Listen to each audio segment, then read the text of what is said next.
요한복음 21장 15절부터 25절까지 제가 봉독해 올리도록 하겠습니다. 그들이 조반 먹은 후에 예수께서 시몬 베드로에게 이르시되 요한의 아들 시몬아 내가 이 사람들보다 나를 더 사랑하느냐 하시니 이르되 주님 그러하나이다. 내가 주님을 사랑하는 줄 주님께서 아시나이다. 이르시되 내 어린 양을 먹이라 하시고 또 두 번째 이르시되 요한의 아들 시몬아 내가 나를 사랑하느냐 하시니 이르되 주님 그러하나이다. 내가 주님을 사랑하는 줄 주님께서 아시나이다. 이르시되 내 양을 치라 하시고 세 번째 이르시되 요한의 아들 시몬아 내가 나를 사랑하느냐 하시니 주께서 세 번째 내가 나를 사랑하느냐 하심으로 베드로가 근심하여 이르되 주님 모든 것을 아시오매 내가 주님을 사랑하는 줄 주님께서 아시나이다. 예수께서 이르시되 내 양을 먹이라.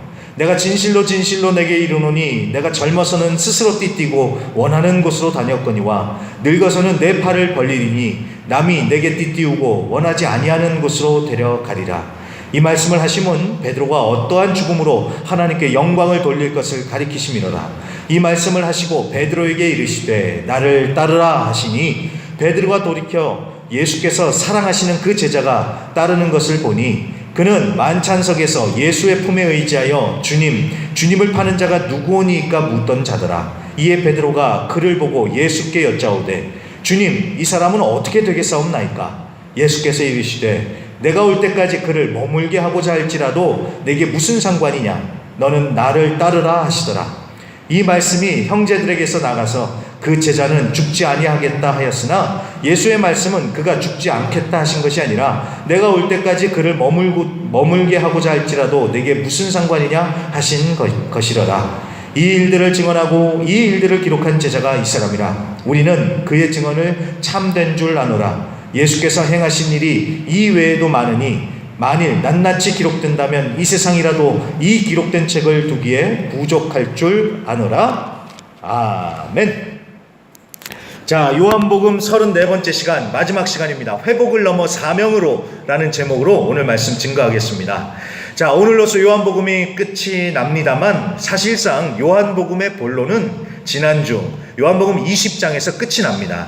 도마가 부활하신 예수님을 만나고 나서 나의 주, 나의 하나님이십니다 라고 고백하는 것으로 요한복음의 본론이 끝나고 오늘 요한복음 21장은 부록 에필로그다라고 그렇게 흔히들 얘기를 합니다. 자, 그럼 오늘 21장이 어떤 내용인지 한번 쭉 살펴보겠습니다. 자, 먼저 1절부터 보시죠. 그 후에 예수님께서 디베랴 호수에서 제자들에게 나타나셨다라고 그렇게 말씀합니다. 예수님께서 부활을 하시고 나서 제일 처음에 그 마리아라는 여인에게 나타나셨죠. 그 다음에는 제자들에게, 그 다음에 도마가 같이 있을 때 제자들에게 또 나타나셨습니다. 그리고 이제 또다시 제자들에게는 무려 세 번째로 나타나신 것입니다. 자, 그런데 어디서 나타나셨다고 합니까? 디베랴 호수에서 나타나셨대요. 자, 디베랴 호수는 갈릴리 호수입니다.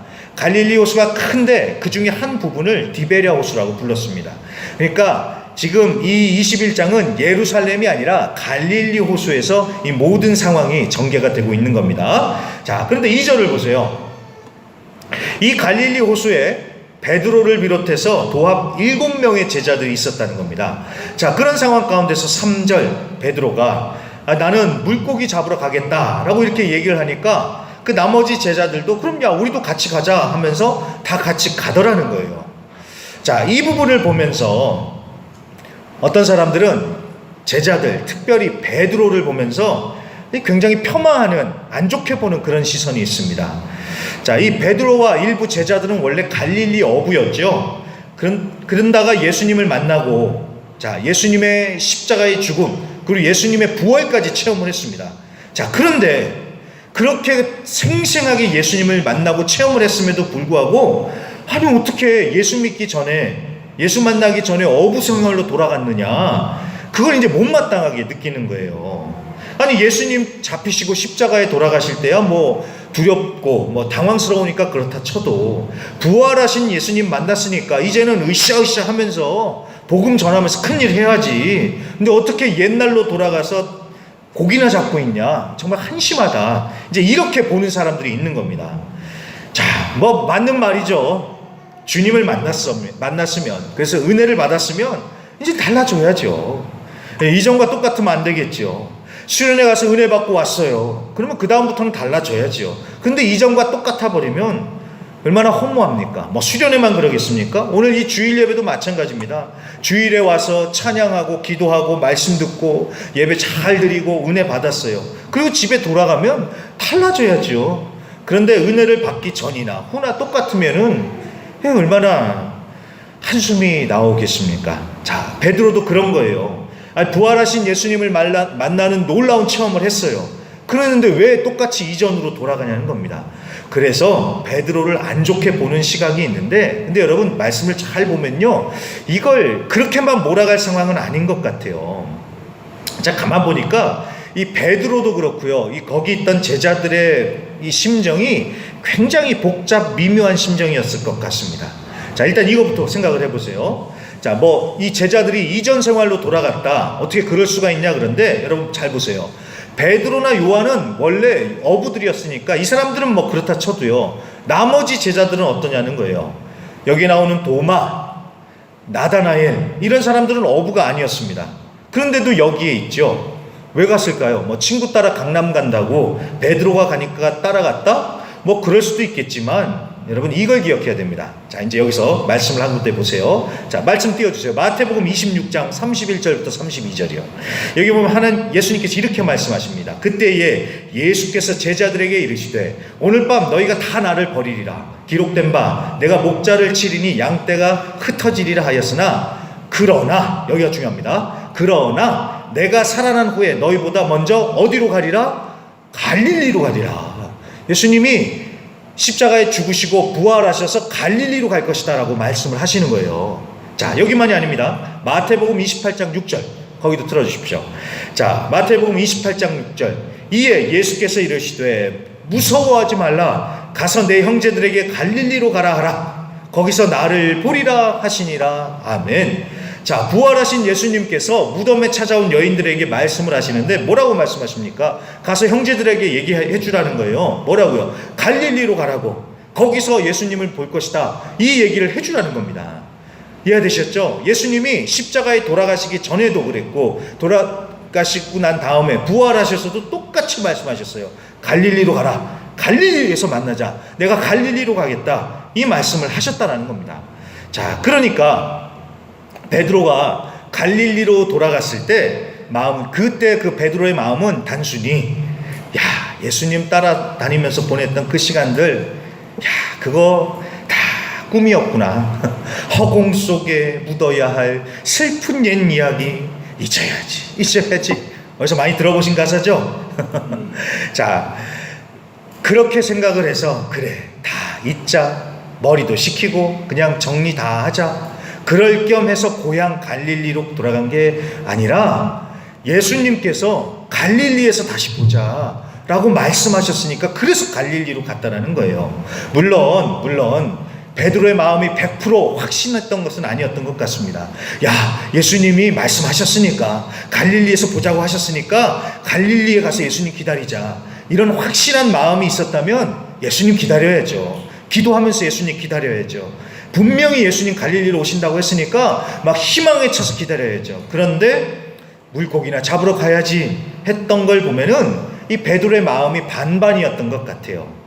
주님 말씀하셨으니까 안 믿기는 그렇고, 그래서 갈릴리에 와보기는 했는데 주님은 안 계시고, 아이고 그렇구나, 다 꿈이었구나, 그냥 고기나 잡자라는 이런 아주 복잡한 마음이 있었던 것 같습니다. 근데 예전 같았으면 베드로가 이러지 않았죠. 예전에 베드로 성격이었으면 안 그랬을 겁니다. 내가 부활하신 주님 만났다. 주님이 갈릴리에서 보자고 했다. 막 큰 소리 치면서 제자들 다 소집했을 거예요. 다 모여봐라. 그러면서 좀 회비 좀 내봐. 우리 버스 빌리자. 도시락도 싸자. 그래서 우리 다 같이 갈릴리로 가자 하면서 이 베드로가 다 끌고 갔을 거예요. 예전 베드로였다면 그랬을 겁니다. 그런데 여러분, 베드로도요, 한번 마음이 꺾였잖아요. 이 부분이 중요합니다. 베드로도 한번 마음이 꺾였어요. 마음이 꺾인 상태입니다. 한때 중꺾마라고 해서요, 중요한 것은 꺾이지 않는 마음, 이 말이 한국에 굉장히 유행을 했습니다. 근데 그게 너무나도 맞는 말인 것이, 정말 여러분, 마음이 꺾이지 않는 게 너무 중요합니다. 사람이 한번 마음이 꺾이잖아요. 그걸 다시 회복하기가 정말 쉽지 않습니다. 으쌰으쌰 한다고 해서 이게 금방 일어서는 게 아니더라고요. 마음이 꺾여서 이러면 안 되지 하면서도 그렇게 이 회복이 잘 안 돼요. 자, 베드로도 그렇습니다. 모든 것을 다 버리고 예수님께 올인했습니다.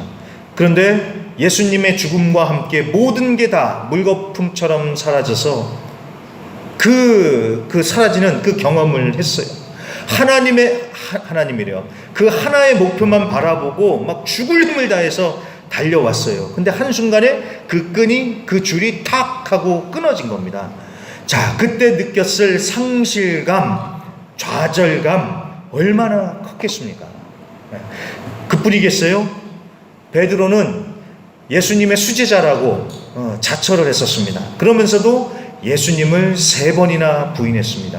그러니 얼마나 자기 자신에게 실망을 했을까요? 내가 이 정도밖에 안 되는 놈인가? 그렇게 그냥 마음이 꺾인 거예요. 그러면서 그 마음 가운데 침체가 오고 어두움이 들여왔던 것입니다. 자, 바로 그런 베드로를 회복시키기 위해서 이제 오늘 예수님이 찾아와 주신 겁니다. 자, 4절부터 보면은요, 아주 드라마틱한 장면이 펼치는데 이게 정말 디테일들이 다 살아 있습니다. 이 하나하나 보시면은요, 이 디테일이 이게 그냥 하는 얘기들이 아닙니다. 다 의미가 있는 얘기인데 그거 다 하다가는 시간이 안 끝날 것 같으니까 우리가 볼 수 있는 것만 좀 보고 말씀 마치겠습니다. 자, 4절부터 보세요. 베드로가 밤에 고기를 잡으러 나갔는데 못 잡고 빈 배로 돌아왔대요. 그런데 그때 예수님이 딱 바닷가에 계시면서 베드로를 맞이하십니다. 그런데도 베드로는 예수님을 못 알아봅니다. 그랬더니 예수님이 하시는 말씀이, 자, 가서 그물을 배 오른편에 던져라.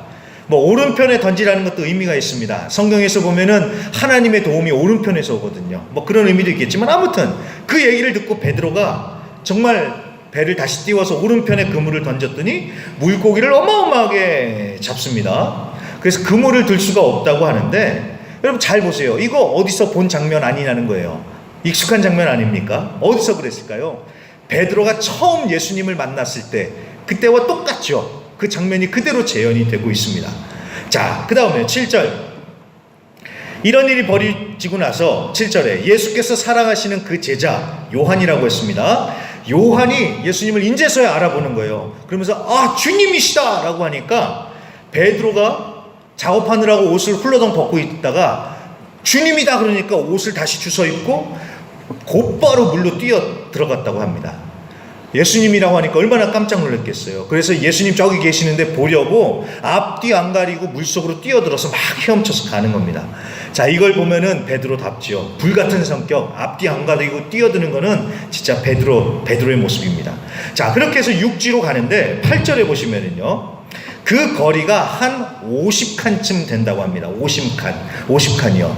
각 줄을 따라가 보면 50칸이 200규빗 정도 된대요. 여러분, 규빗은요, 여기 이겁니다. 딱 이 팔꿈치부터 이 손끝까지 이 정도가 한 규빗입니다. 보통 45cm에서 50cm 정도를 한 규빗이라고 하는데, 그래서 이걸 계산을 해보면 거의 한 100m 정도 되는 거리예요. 그러니까 베드로가 얼마나 마음이 급했는지요. 저기 주님이시다, 예수님이다 그러니까 앞뒤 가리지도 않고 그냥 뛰어 들어가지고 100m나 되는 거리를 헤엄을 쳐서 그냥 간 겁니다. 자, 그렇게 해서 베드로가 갔더니 어떤 장면이 펼쳐지느냐?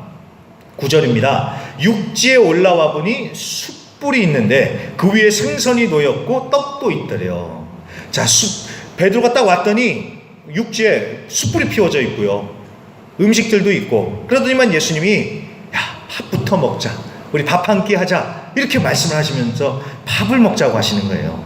자, 여러분, 밥 한 번 먹자라는 것이 결코 그냥 배고프니까 우리 배나 채우자 이런 의미가 아니라는 거 아시죠? 밥 한 끼 먹자라는 것에 담겨져 있는 의미가 얼마나 큽니까? 여러 가지 의미가 있지만 이건 관계죠. 관계. 더 깊은 관계로 들어간다는 그런 상징적인 의미가 있고요. 혹은 깨어진 관계를 다시 회복한다는 그런 의미가 있지 않습니까? 밥 한 번 먹자. 물론 밥 한 번 먹자를 예의상 할 때도 있겠지만 진짜 밥 한 끼를 같이 한다는 것은 그런 더 깊은 의미가 있죠. 자, 그래서 예수님께서 오늘 이 베드로에게 밥부터 먹자 하면서 밥 한 끼 하자라고 하시는데, 근데 여기서는요, 여러분, 우리가 좀 생각해 볼 것이 숯불입니다. 숯불을 조금만 주목해서 봐야 됩니다. 자, 밥 한 끼 먹자. 그래서 생선을 구우려면은 당연히 숯불을 피워야겠죠.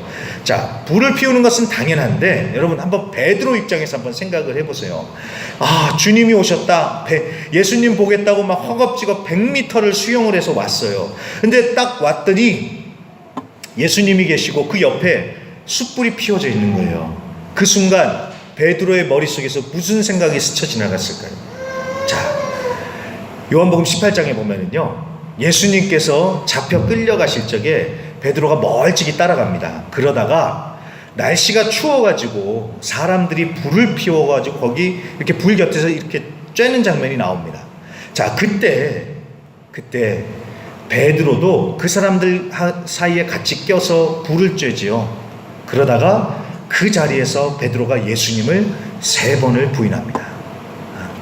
그 장면을 기억하시죠? 바로 그겁니다. 자, 재미있게도요, 오늘 21장에 나오는 이 숯불이라는 단어와 요한복음 18장에 나오는 그 불이 똑같은 단어입니다. 원어로. 그러니까 무슨 얘기입니까? 이 숯불이 피워져 있는 걸 보고요, 베드로는 자기가 불을 쬐면서 예수님을 3번이나 부인했던 그 순간이 떠올랐을 것이다 라는 겁니다.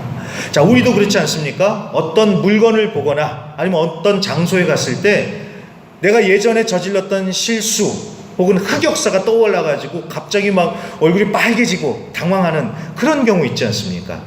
우리 학생들이 그런 말을 가끔 쓰더라고요. 이불킥이요. 이렇게 자려고 누워있는데 그냥 갑자기 옛날에 내가 실수했던 것, 잘못했던 것, 창피했던 일이 갑자기 떠오르면서 하면서 발로 입을 팍 차버리는 그런 경우가 있는데, 그걸 이불킥이라고 하더라고요. 자, 뭔 말인지 이해가 되셨죠? 그것처럼 베드로도 예수님도 보이고 그 옆에 있는 숯불을 보는 순간 불 앞에서 예수님을 부인했던 그때 자기가 잘못했던 그 장면이 떠올랐겠죠. 자, 그뿐만이 아닙니다.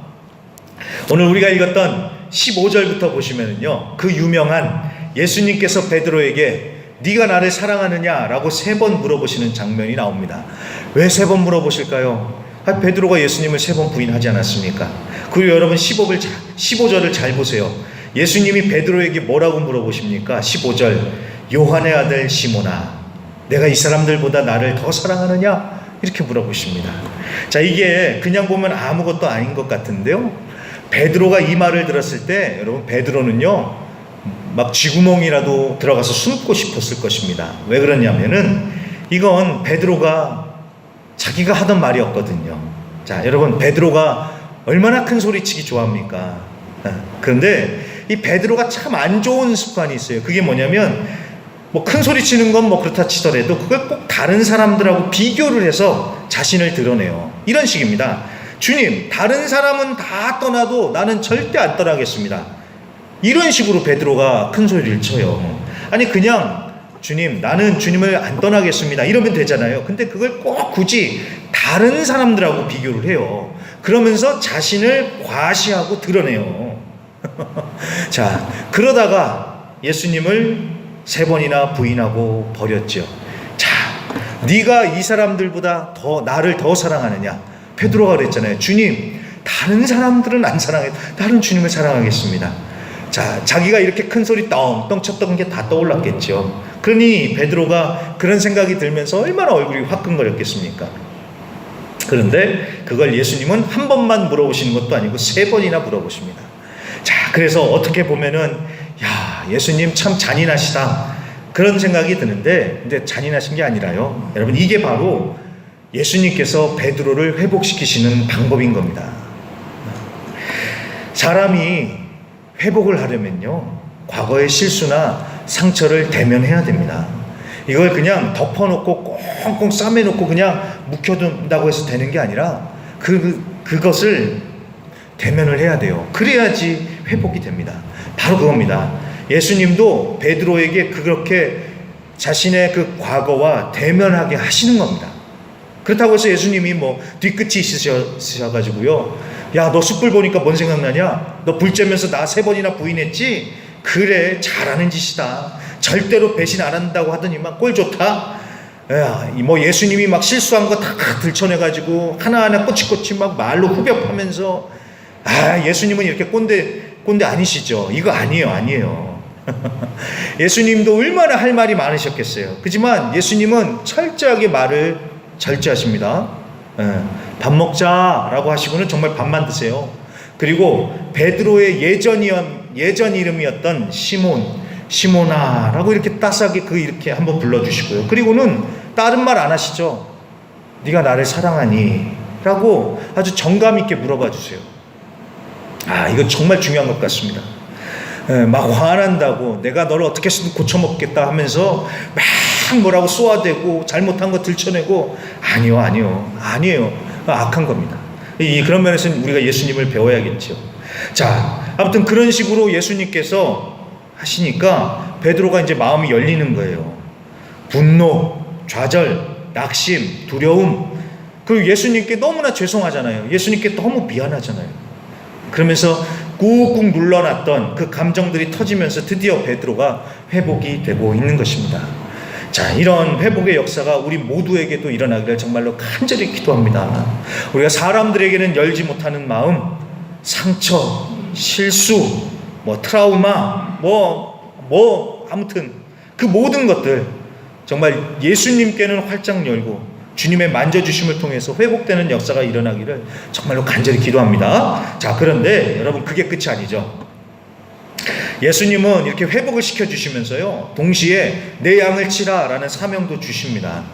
자, 우리 생각 같으면 일단 회복시켜 주시고 좀 숨 좀 돌리고 그 다음에 사명을 주실 것 같은데 아니요, 회복과 동시에 사명을 주시더라는 거예요. 그러면서 여러분 18절 보세요.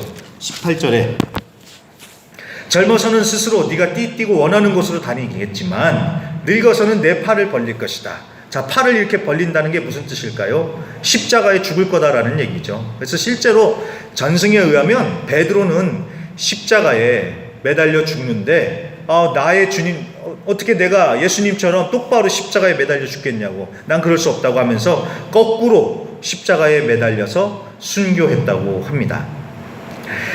자, 아무튼 그동안은 베드로가 천방지축 자기 마음대로 다녔는데 이제는 예수님의 십자가의 길을 따라가면서 사명 감당하다가 삶을 마치게 될 것이다, 그런 얘기를 하는 겁니다. 자, 이게 어디 베드로에게만 주시는 말씀이겠습니까? 우리 모두에게 다 주시는 말씀이겠죠. 언제까지 내 마음대로 천둥 벌거숭이처럼 그렇게 살겠냐는 거예요. 예수를 믿으면 믿을수록 더욱 주님과 동행하며 주님의 뜻을 따르며 살아가야죠. 그리고 여러분, 회복과 동시에 사명을 주셨다는 것을 꼭 기억하십시오. 제가 이 부분을 보면서 참 많은 생각이 들었습니다. 회복, 그리고 이어서 곧바로 사명을 주셨다. 자, 언제부턴가 힐링, 회복 바람이 불지 않았습니까? 그래서 그냥 아주 한국 교회들이 치유, 회복이 아주 입에 붙었습니다. 어딜 가든지 치유, 회복, 이런 얘기가 난무해요. 당연히 치유가 필요합니다. 당연히 회복이 필요합니다. 그런데 언제까지 그러겠냐는 거예요. 언제까지 나 아프다고 계속 내 상처 좀 봐달라고, 내 얘기 들어달라고, 도대체 언제까지 그러겠냐는 겁니다. 언제까지 회복 타령만 하겠냐는 거예요. 그렇죠? 오늘 설교 제목처럼요, 회복을 넘어서 이제는 사명으로 나가야죠. 그렇지 않습니까? 언제까지 나 아프다고 계속 내 얘기 들어달라고 나 하면서 언제까지 그러겠냐는 거예요. 이제는 회복을 넘어서 우리는 이제 사명으로 나아가야 한다라는 겁니다. 이건 우리 각자도 마찬가지고 교회도 마찬가지입니다. 제가 오늘 이 설교를 생각을 하면서 회복 생각을 해봤습니다. 회복. 여러분, 회복 생각하니까요, 맨날 옛날 생각밖에 안 나더라고요. 그래, 그때가 좋았지. 근데 지나갔는데 어떡하겠어요? 그냥 지나간 추억은 아름답게 간직하면 되는 것이고, 과거에 붙들려 있을 게 아니라 이제 미래를 보면서 나가야죠. 그렇죠? 그리고 회복하니까요, 정말 끝도 없더라고요. 이건 제 얘기입니다. 그러니까 회복. 도대체 어디까지가 회복이냐는 거예요. 도대체 어디까지가 회복이냐. 이러면서 결국은 과거에 얽매여 있는 제 자신을 발견을 하게 됐습니다. 그래서 여러분, 이제는 회복을 얘기할 게 아니라 이제는 회복을 넘으면서 사명을 얘기하자는 거예요. 하나님께서 우리 각자에게 주신 사명, 우리 교회에게 맡겨주신 사명, 사명 감당하다가 주님 오라 하시면 가는 겁니다. 그리고 여러분, 회복도요, 그냥 가만히 앉아서 회복되는 경우도 있을 수 있겠지만 오히려 현장에 나가서 사명 감당하다가 회복되는 경우들이 훨씬 더 많습니다. 내가 아프고 힘들고 어려운 거 회복이 돼야 되겠지만 그 상태로 사명 감당하다가 하나님의 치유를 경험하고 회복되고 힘을 내서 일어나는 경우가 훨씬 더 많습니다. 그래서 여러분, 회복, 힐링, 상처, 물론 필요합니다만 거기에만 머물 것이 아니라 이제는 그것을 넘어서서 사명의 자리로 나가실 수 있길 바랍니다. 그리고 이제 마지막입니다. 마지막 20절부터 23절 짧게만 얘기하고 마치겠습니다. 자, 베드로가 이렇게 아주 감동적으로 회복이 되고 동시에 사명도 받았는데, 아이고 참 사람 이상하죠. 엉뚱한 소리를 해댑니다. 자기는 그렇게 사명 감당하다 죽는 거 알겠는데 20절 보세요. 베드로 딱 보니까 거기 옆에 예수께서 사랑하시는 그 제자가 있는 걸 본 거예요. 주님께서 사랑하시는 제자가 누구라고 했죠? 요한이라고 했죠. 요한이 보이는 겁니다. 그러니까 이제 베드로가 얘기하는 게, 자기는 그렇게 사명 감당하다 죽을 거 알겠는데 요한, 얘는 어떻게 되겠습니까? 이 얘기를 하는 거예요. 그랬더니 22절에 예수님이 뭐라고 말씀하십니까? 야, 네가 왜 신경 쓰냐? 상관하지 말아라. 이렇게 말씀하십니다. 아니, 요한이 이렇게 되든 저렇게 되든 뭔 상관이냐? 남 상관하지 말고 그냥 너는 나를 따라라. 그냥 너는 네 사명 감당해라. 예수님이 이렇게 말씀하십니다. 맞습니다, 여러분. 그냥 각자 자기 사명대로 살면 되는 거지 뭘 남을 신경 쓰겠습니까? 다른 사람 신경 쓰느라고 거기 비교하고 그것 때문에 마음 상하고 거기 또 시험 들고 그러지 말라는 거예요. 그냥 내게 맡겨주신 사명 충성되게 감당하면 된다는 겁니다. 그리고 여러분, 다른 사람들 보면요, 비교하고 어쩌고 그런 얘기 하지 마시고요. 그냥 응원해주고 격려해주면 됩니다. 수고하셨습니다. 힘내십시오. 화이팅 하십시오. 위해서 기도하겠습니다. 그러면 되는 거지요. 거기에 우리가 뭐라고 한다고 해서 그게 그 사람에게 도움이 되겠습니까? 정말 격려해 주십시오. 응원해 주십시오. 그러면서 정말 주님께서 맡겨주신 각자의 사명 충실히 감당하시면서 정말 회복을 넘어 사명으로 가시는 가운데 정말 승리하시는 이번 한 주간 또 이 승리하시는 2026년이 되시기를 주님의 이름으로 간절히 부탁드립니다.